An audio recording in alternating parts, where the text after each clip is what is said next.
The YW is on a mission. I'm Kristi K. Hoffman.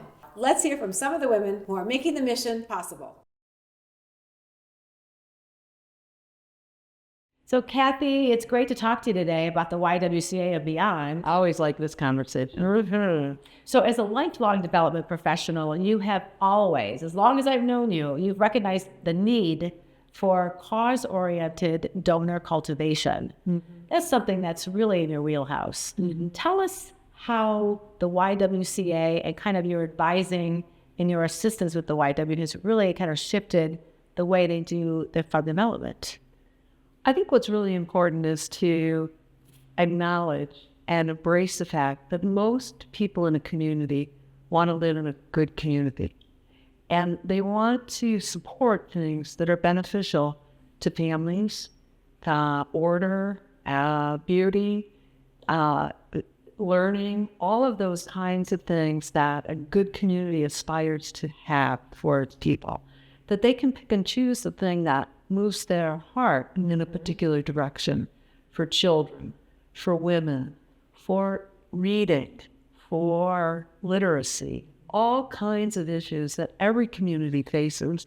And our community in Northwest Ohio has a reputation for facing these challenges very well and responding to them very generously. We are a philanthropic community, aren't we? Absolutely. Absolutely. You know, when you talk about that, I think about domestic violence, and it affects all demographics, all ages, race, socioeconomic levels, all the things. So for those who are looking for a reason, they might be thinking about the YW, maybe they know a bit about the mission, but, you know, I think all the time about all the people who would give to the YW if they only knew sort of how to give, why to give, where to give. Right. How do you start? What messages would you give to them? I think the important thing is to realize the extent of the issue.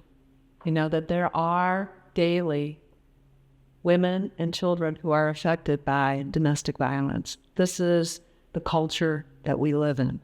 And so while we may not want to know about it, it's important for us to realize this is happening. And then I may not know what to do for a child who's coming from that, or a mother, but I'm counting on the YW to have the expertise to do the thing that I think needs to be done.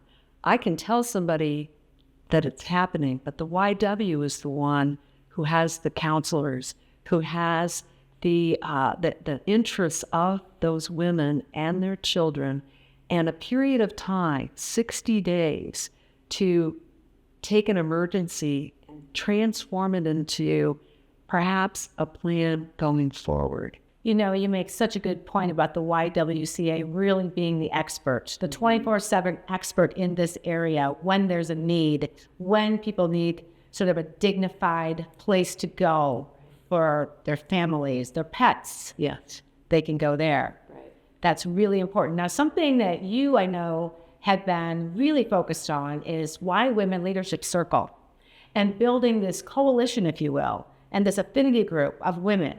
Tell us why that is such an important thing for this organization. I think across the decades that the YW has put forward the Milestone Award program, that women from all areas of professional life, of volunteer life, have been acknowledged by the YW and this community for the efforts they've made in business, in law, in education, to embrace and develop other women. And that this is an important chain of activity for the YW. Mm-hmm. And YWomen Leadership Circle. YWomen Leadership Circle is a collection of depth and expertise, unparalleled, I think. If you want to know how to do something, how to do it well, how to learn from someone else's mistakes along the way, there's a whole collection of people who have this kind of expertise and a willingness and a knowledge of the YW to share it freely and to help the services grow and be as effective as possible. For you, Kathy, why the YW? I feel that I want to make a difference and I want to help women. I have a place at the YW where I feel I can help them make a difference and make our community better. Donors with a passion and a vision make all the difference.